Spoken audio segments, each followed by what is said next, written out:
Shalom.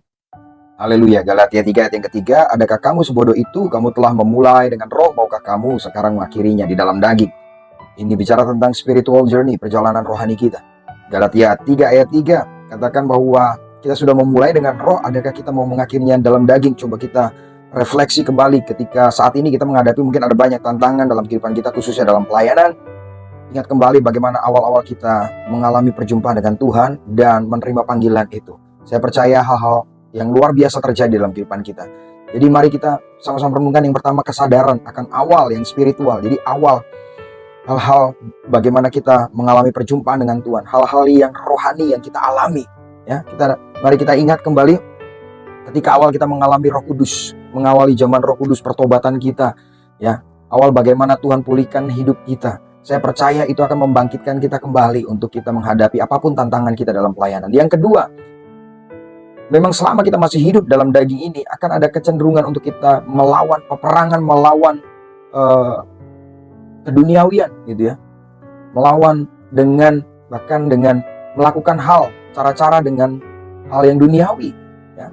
Ada mungkin ada pergumulan atau masalah yang kita hadapi dan kita mulai memikirkannya itu dengan cara-cara duniawi, mungkin bukan cara yang jahat atau cara yang mencelakakan orang lain, tetapi kita mulai mengandalkan kekuatan sendiri, kita mulai mengandalkan pikiran kita sendiri, dan kita mulai tidak bergantung sama Tuhan. Ya, kita mulai merasa kayaknya lebih cepat kalau aku lakukan A, B, C gitu ya, tanpa kita sadari bahwa kita sudah tidak bergantung penuh sama Tuhan. Ya. Jadi yang pertama tadi saya katakan, ingat kembali hal-hal rohani yang kita alami sebelumnya. Lalu juga yang kedua, memang dalam menghadapi pergumulan hidup kita ya, selama kita masih hidup dalam daging, terkadang kita terpancing untuk memikirkan menyelesaikan masalah-masalah kita dengan cara-cara kita sendiri tanpa mengandalkan Tuhan. Yang ketiga, bicara tentang konsistensi iman kita ya. Jadi mari kita lihat di sini Galatia 3 ayat 3 mengajak kita untuk melihat bagaimana konsistensi hidup kita, kerohanian kita.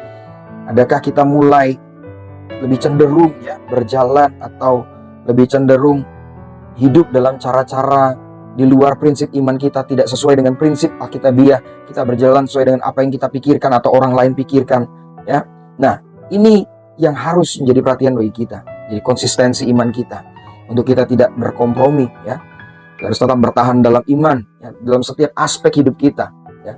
Biarlah kita mengakhiri pertandingan iman kita dengan baik.